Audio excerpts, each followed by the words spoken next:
إنا نحن نزلنا عليك القرآن تنزيلا فاصبر لحكم ربك ولا تطع منهم آثما أو كفورا واذكر اسم ربك بكرة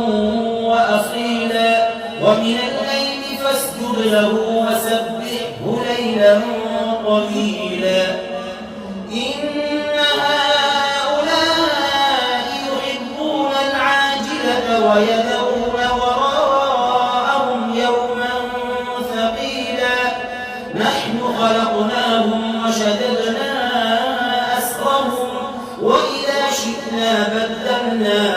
أمثالهم تبديلا إن هذه تذكرة فمن